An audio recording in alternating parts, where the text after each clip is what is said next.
Jurisprudensi itu bahwa Bambantri dan Gus Nur itu mendapatkan amnesti dari Prabowo. Artinya untuk kasus ini, mereka berdua ini di mata Prabowo itu tidak bersalah gitu loh. Orang juga udah bisa bedain mana foto Jokowi, mana foto orang lain. Ya kan? Dulu berkacamata, sekarang tidak. Dulu berkumis, sekarang tidak. Kalau di zoom gede, fotonya itu hidungnya aja beda. Kupingnya aja beda, giginya beda, banyak lah.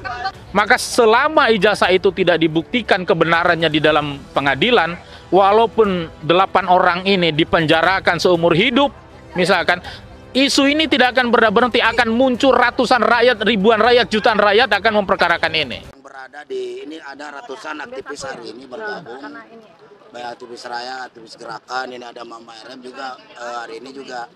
Aktivis buruh lintas federasi juga akan hadir di Polda Metro Jaya dalam rangka mengawal pemeriksaan Roy Suryo, Rismon Sianipar, terus kemudian Dr. Tifa yang hari ini dikawal oleh Bung Aka ya?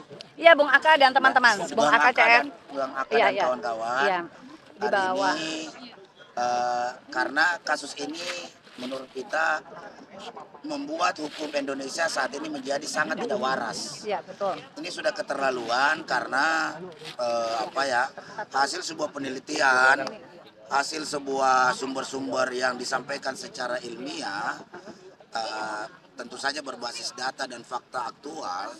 Ini malah hari ini harusnya kasus ini dibuktikan dulu ijazah asli Jokowi itu di PT UN sesuai arahan daripada tim reformasi Polri yang disampaikan oleh Pak Jimli maupun Mapu MD. Nah ini sekaligus ujian bagi institusi kepolisian, ini benar-benar harus direformasi karena udah seperti ini. Dan saya kira pihak kepolisian salah menerjemahkan pesan Pak Prabowo ketika dia menyatakan bahwa tanggung jawab saya. Ya kan, seolah-olah Pak Prabowo mendukung Jokowi gitu loh. Padahal Pak Prabowo sendiri udah menyampaikan saya tidak pernah di bawah tekanan siapapun, ya kan, di bawah tekanan Jokowi. Nah maka setelah ditetapkan tersangka yang 2 klaster ini, ada 3 orang dan 5 orang, di mana di klaster kedua itu ada Bu Kurnia dan Pak Rijal Padilla dan kawan-kawan, ya kan. Istana sepertinya mengambil reaksi juga dengan lantas kemudian melantik tim reformasi Polri karena seolah-olah Polri hari ini masih di bawah kendali Jokowi dan kawan-kawan. Ini kan tidak bisa dibiarkan. Nah makanya sorenya jam 2 ditetapkan ini tersangka, jam 4 kemudian mendadak Pak Prabowo melantik tim reformasi Polri. Nah, tentu saja harus dibaca bahwa sebenarnya pemerintahan Prabowo itu tidak suka dengan situasi yang terjadi hari ini. Dan Pak, dari pihak kepolisian juga harus ingat bahwa ada pesan-pesan Prabowo sebelumnya di pidatonya bahwa janganlah suka cari-cari pasal untuk mengkriminalisasi seseorang. Ini yang kayaknya luput dan lupa oleh para aparat kepolisian kita ini. Tolonglah, artinya jangan lagi institusi kepolisian ini dimanfaatkan, diperlakukan seperti ketika Jokowi berkuasa, menjadi alat kekuasaan untuk membungkam suara rakyat. Kalau ijazahnya palsu ya sudah, buktikan aja di PT UN. Buktinya hari ini Jokowi yang selalu berjanji akan hadir di pengadilan membawa ijazahnya tidak pernah tuh di Solo, tidak pernah.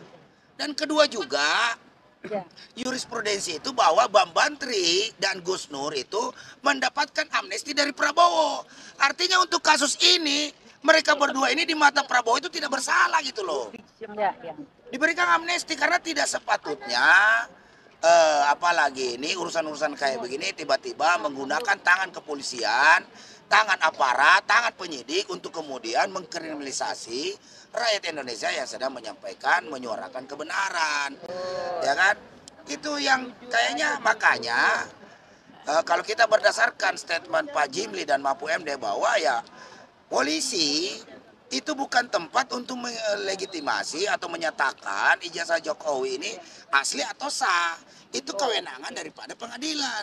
Dalam hal ini pengadilan tata usaha negara. Maka harusnya perdata dulu dong. Ya kan, buktikan di situ. Nah, Jokowi datanglah kau di situ. Woi Jokowi, kau datang itu ke pengadilan. Nah, bawa itu ijazah kau itu. Ya kan di media sosial udah rame. Orang juga udah bisa bedain mana foto Jokowi, mana foto orang lain. Ya kan? Dulu berkacamata, sekarang tidak. Dulu berkumis, sekarang tidak. Kalau di zoom gede, fotonya itu hidungnya aja beda. Giginya tongkol. Kupingnya aja beda, giginya beda, banyak lah. Udahlah. Jadi netizen-netizen yang umum-umum juga udah bisa membedakan mana foto asli, mana foto abal-abal. Ya betul, betul. Gitu loh. Betul. Jadi seharusnya Jokowi ya kan, dan bahkan penyidik sampai memeriksa 173 saksi hanya untuk melegitimasi bahwa ijazah Jokowi itu asli. Ya. Itu saya kira keliru. Betul. Ya kan, keliru. Ngapain sih kalau benar-benar memang asli ya bawa aja, perlihatkan. Kemudian apalagi ini dia dilakukan uji forensik dan segala macam. Jadi membenarkan ijazah Jokowi asli itu harus juga dengan cara-cara yang ilmiah. Kalau nggak berani datang ke pengadilan bawa ijazah, ya wajar lah rakyat Indonesia curiga ijazah Jokowi palsu. Ya kan? Benar.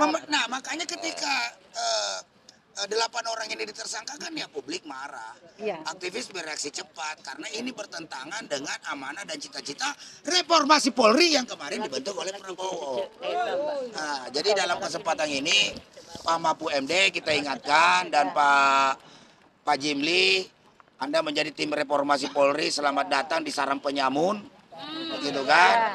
Berhati-hatilah dan tolong Anda dengarkan, karena setahu saya sampai hari ini masih banyak polisi-polisi yang baik, yang peduli terkait masalah citra institusi kepolisian.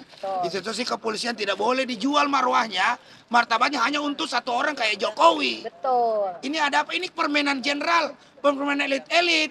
Jangan korbankan institusi dong. Ya kan? Institusi itu tidak bisa disalahkan. Yang salah itu oknum-oknumnya. Ya pasti yang punya pengambil kebijakan di dalam. Ya pengambil kebijakan di dalam ya pasti pimpinan-pimpinan mereka lah. Ya jenderal-jenderal ini. Ya kan? Itu yang punya. Kalau yang kopral-kopral di bawah manut aja. Apa kata atasan.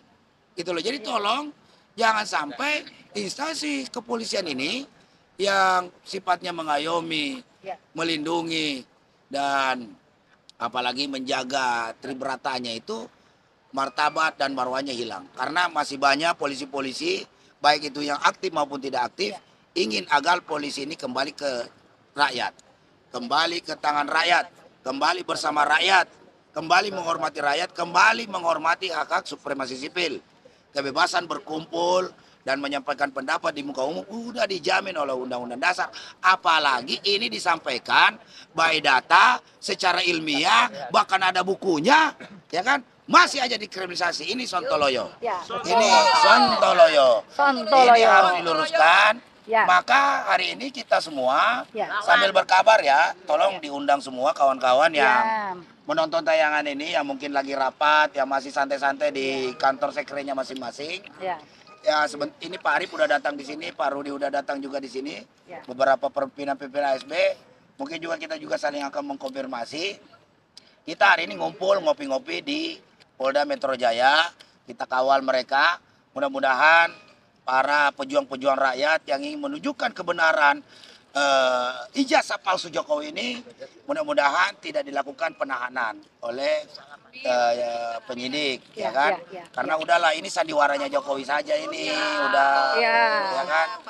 Ini udah sandiwaranya aja lah. Ya kalau memang Jokowi memang benar, sekali lagi kita himbau juga kepada kau Jokowi yang ada di Solo, kalau kau dengar ini, tolong kau itu bawa ijazah kau, bawa ke pengadilan. Kasih lihat di situ. Jangan kau cuma omon-omon aja. Katanya ijazahnya udah dipegang Polda Metro Jaya.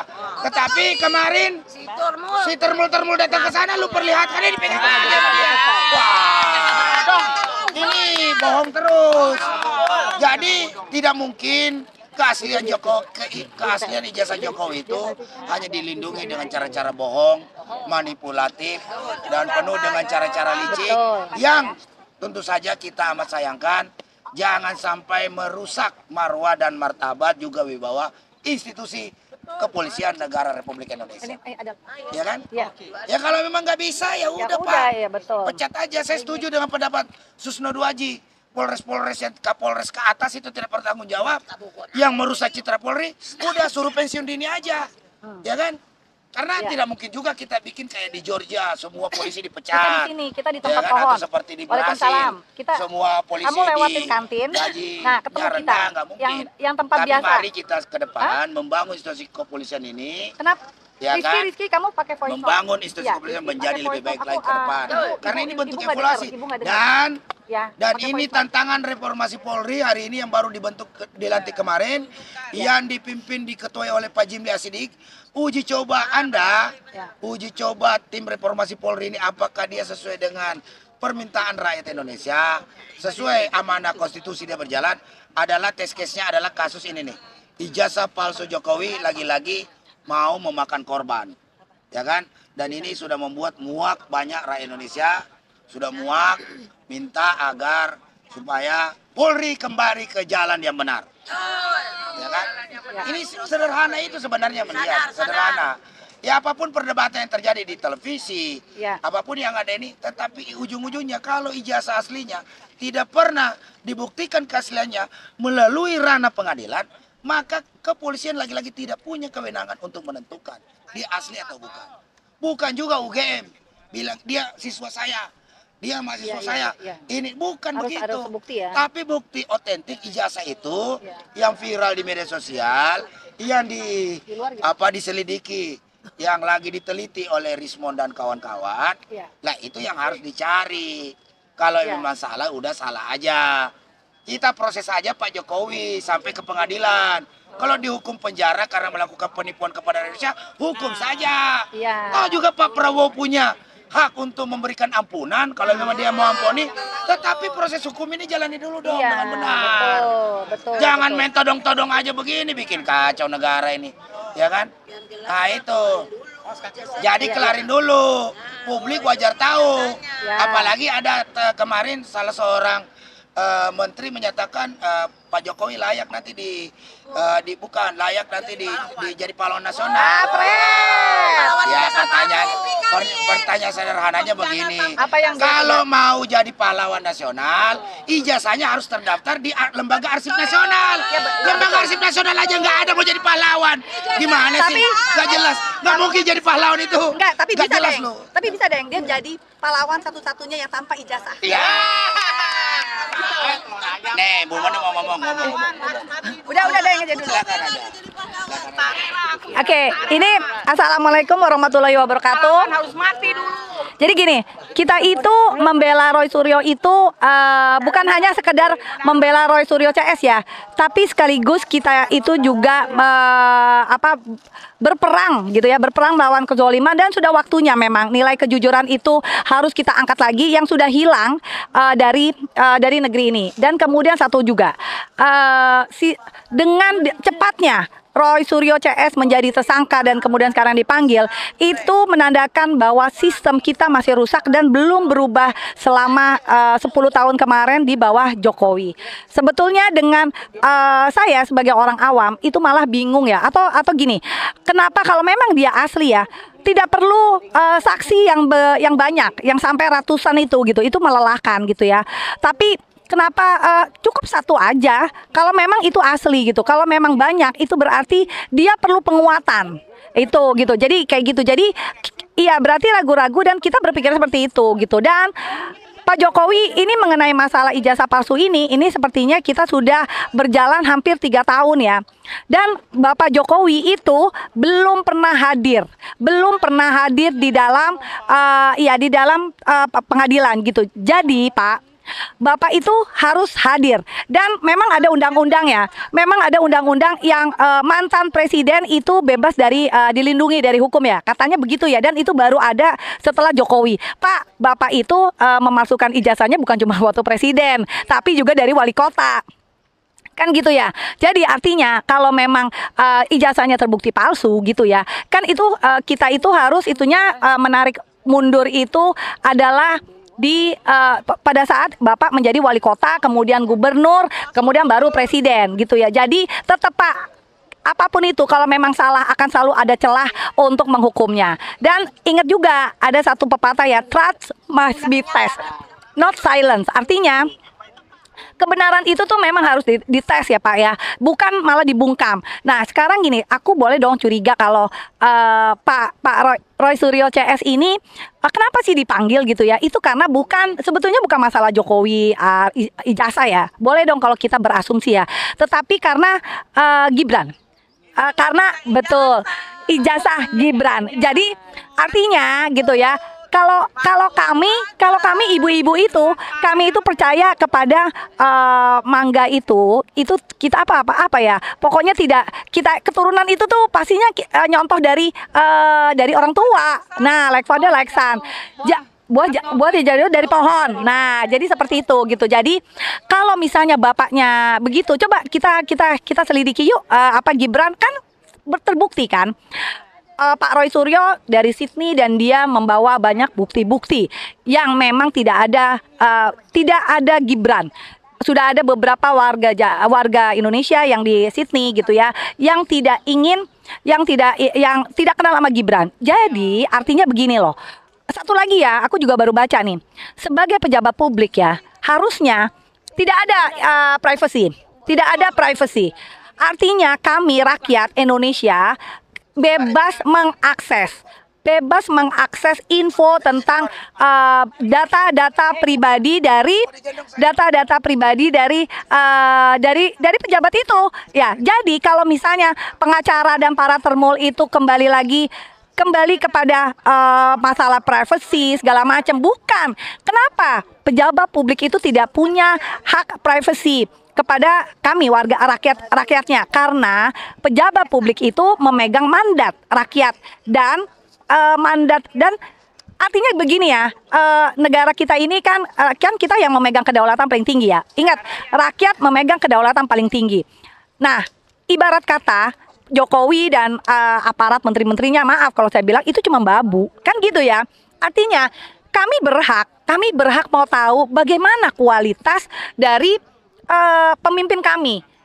Kami sudah belajar selama 10 tahun. Kami sudah belajar selama 10 tahun dengan Jokowi yang tidak jelas ijazahnya dan selalu mencela-mencela. Dan ingat ya, kenapa kami kepo itu juga karena Jokowi sendirilah yang bilang kalau IP dia cuma 2. Ya, dan kurang dari 2. Dan saya tahu itu pasti sudah di DO. Jadi Pak, kayaknya saya tidak mau berasumsi apa-apa gitu ya. Ini memang perlu tes segala macam. Tapi satu, polisi itu adalah alat pengamanan, bukan politisi.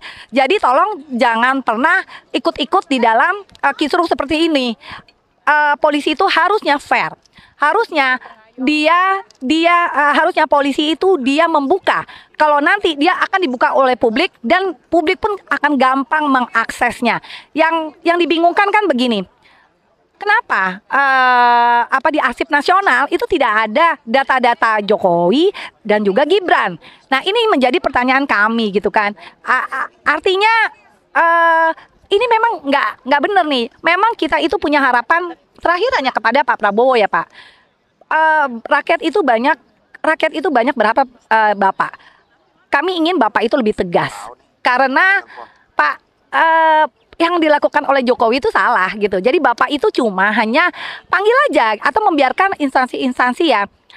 Ingat WUS ya, WUS itu walaupun Bapak sudah bilang kalau Bapak akan mengambil tanggung jawab ya, tapi Pak gitu ya, Jokowi itu tidak membuat Jokowi itu tidak bersalah. Ingat berapa angka yang dimarkup sama dia. Dan jadi tolong Pak gitu ya, panggil lah, suruh KPK untuk panggil Jokowi. Atau rakyatlah yang akan geruduk Bapak untuk memaksa Bapak. Karena yang memegang komando paling tertinggi adalah Pak Presiden, apalagi Bapak Jenderal. Jadi tolong Pak, kami ini adalah Ibu Pertiwi Pak. Ibu Pertiwi yang kami akan menjaga rumah kami ya. Apabila ibu-ibu sudah keluar jalan Pak, berarti ada yang tidak benar oleh sistem. Dan ingat, kami ini juga dari 2019, Bapak pun mengakui. Jadi saya cuma bilang, saya cuma berharap Bapak tolong dengarlah suara rakyat. Kami hanya ingin Bapak tangkap Jokowi dan kemudian diadili. Dan untuk Jokowi, pertama ya kami mau Jokowi itu harus menunjukkan ijazahnya.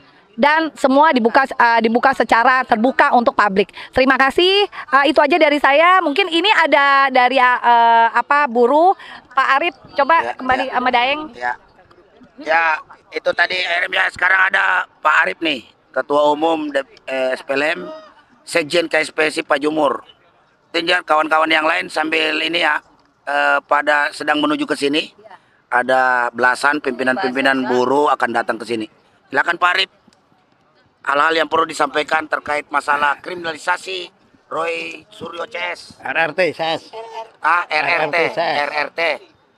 Bukan Republik Rakyat Tiongkok, tapi Roy Suryo, Rismon, dan Dr. Tipa. Oke, bismillahirrahmanirrahim. Assalamualaikum warahmatullahi wabarakatuh. Ya, hari-hari ini kita sangat prihatin ya dengan ditersangkakannya RRT dan kawan-kawan 8 orang. Saya pikir ini mengusik rasa keadilan kita semua ya. Dan sebetulnya kita sudah tahu sejak lama bahwa mereka nggak bisa ditersangkakan. Dan kemarin Pak Mahfud MD, Pak Jimli Asidiki bahkan mengatakan nggak bisa, ijazahnya harus dibuktikan bahwa dia ada ijazahnya, nggak palsu. Nah, membuktikan ijazah nggak palsu aja belum, kemudian mentersangkakan orang. Jangan lupa Pak Jokowi ini pejabat publik, dia harus bertanggung jawab kepada semua yang dilakukannya, termasuk proses-proses menjadi presiden. Jadi kepolisian menurut saya telah melakukan kesalahan besar. Ya, ahli hukumnya sudah mengatakan itu, hampir seluruh Indonesia lah. Kayaknya nggak ada yang membenarkan melegitimasi bahwa ini benar, gitu. Ya, saya pikir ini jelas lah. Saya minta polisi, sudahlah daripada kita ribut, ya kan, mengusik keadilan, rasa keadilan, ya. Cobalah, udah hentikan aja itu proses proses ini. Sudah ada legitimasi, udah, bahwa Pak Jimli Asidiki dan Pak Mahfud sudah mengatakan ijazahnya dulu dibuktikan. Kan sederhana kalau dari dulu ada. Kalau ada memang kena buka aja, simpel kok. Itu paling butuh 1 menit. 1 menit dilihat, ya kan? Oh iya bener itu. Ini sampai bertahun-tahun nggak dibuktikan.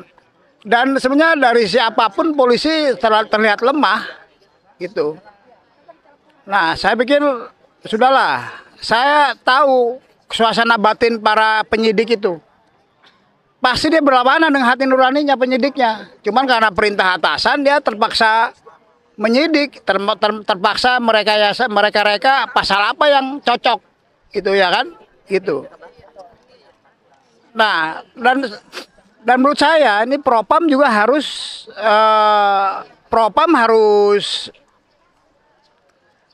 justru memeriksa orang yang memerintahkan. Kalau menurut saya Propam memeriksa orang yang memerintahkan penyidik ini, gitu. Itu justru yang melakukan pidana.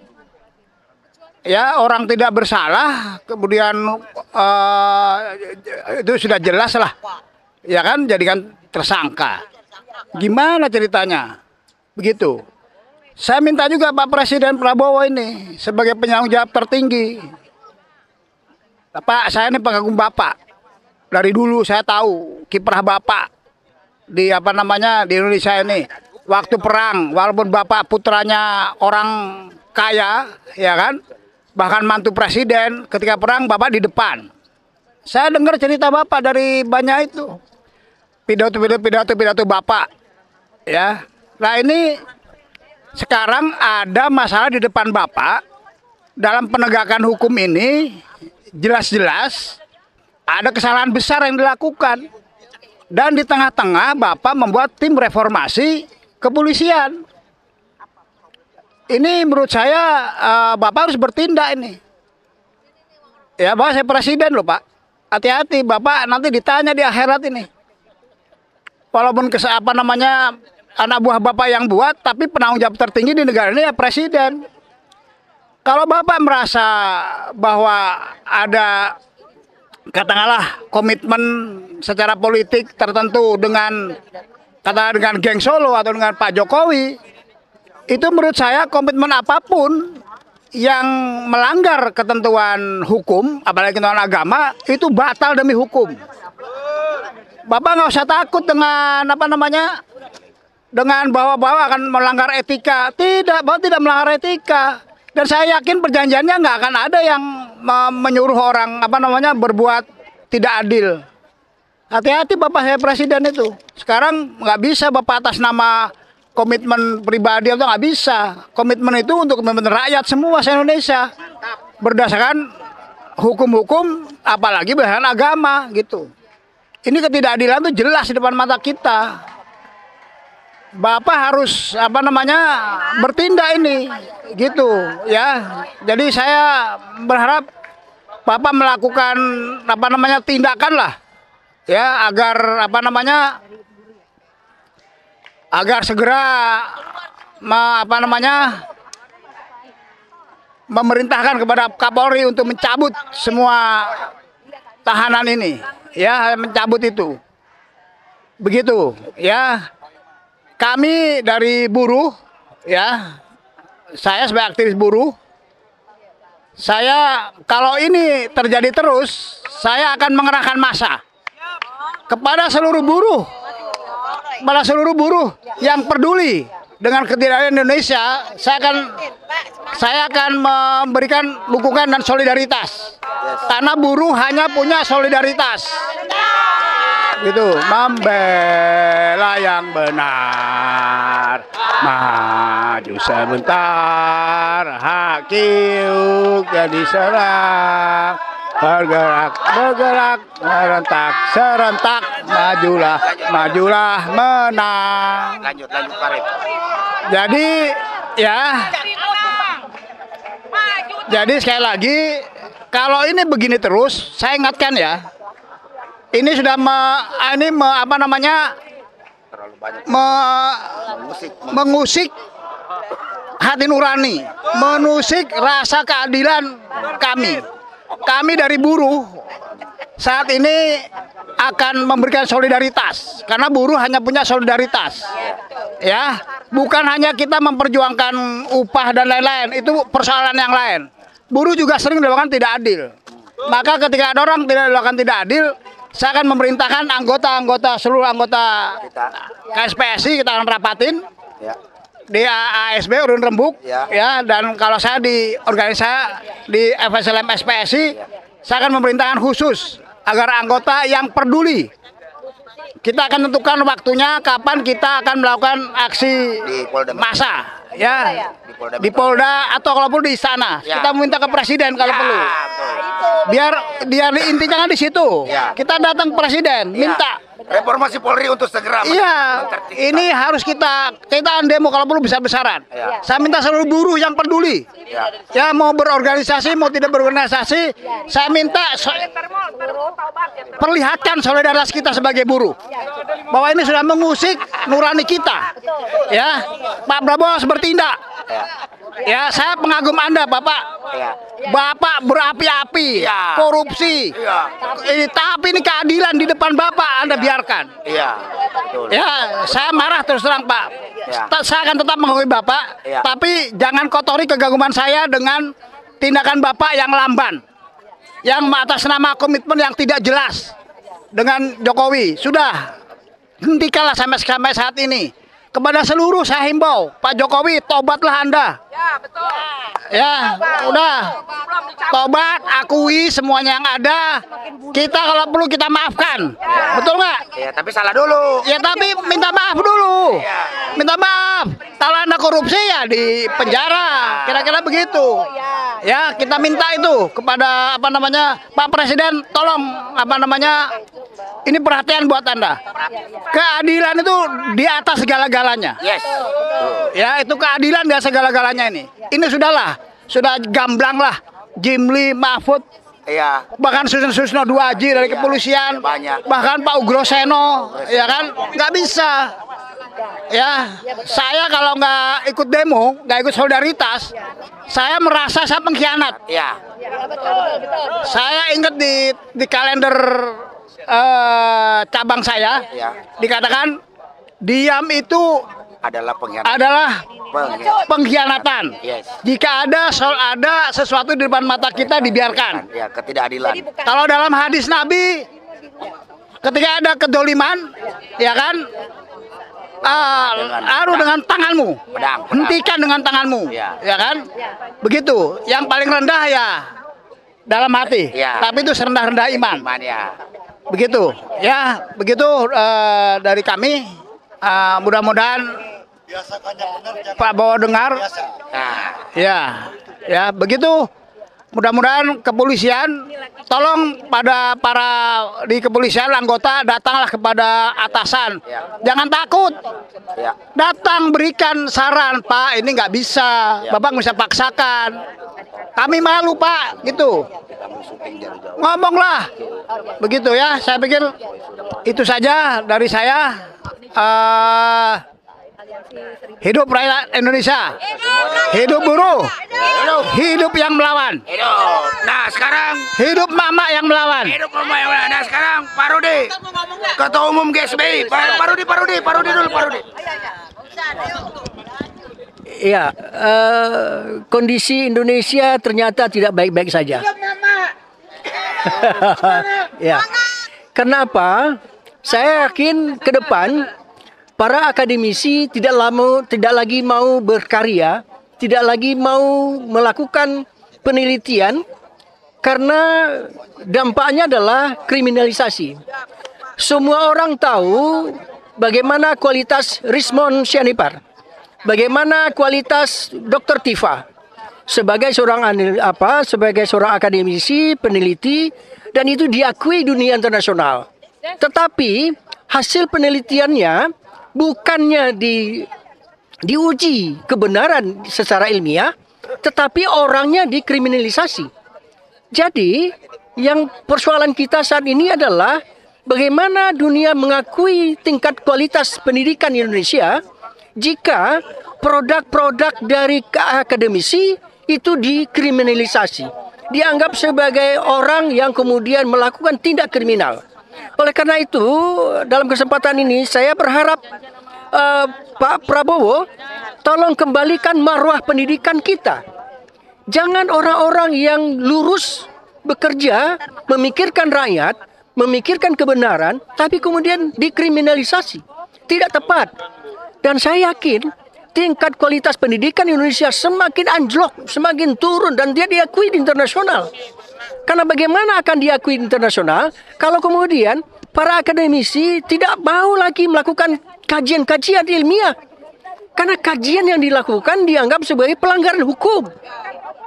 Harusnya hasil kajian itu diuji di depan para akademisi juga. Boleh saja polisi di situ, tidak ada masalah. Tetapi jelas bahwa kerangka pikirnya adalah kerangka pikir ilmiah dan tidak bisa dihukum. Dan ini yang terjadi. Roy Suryo, Dr. Tifa, kemudian Rismon itu ditersangkakan. Sangat naif. Bagaimana kita akan meningkatkan kualitas seorang berpikir ilmiah orang kalau kemudian berpikir orang kemudian dihukum? Saya kira mulailah ya Pak Prabowo, Pak Presiden sebagai pemegang tampuk kekuasaan di negeri ini, kembalikan marwah pendidikan kita, lindungi para peneliti, lindungi orang-orang yang berpikir lurus, Jangan dikriminalisasi. Demikian, terima kasih. Ya.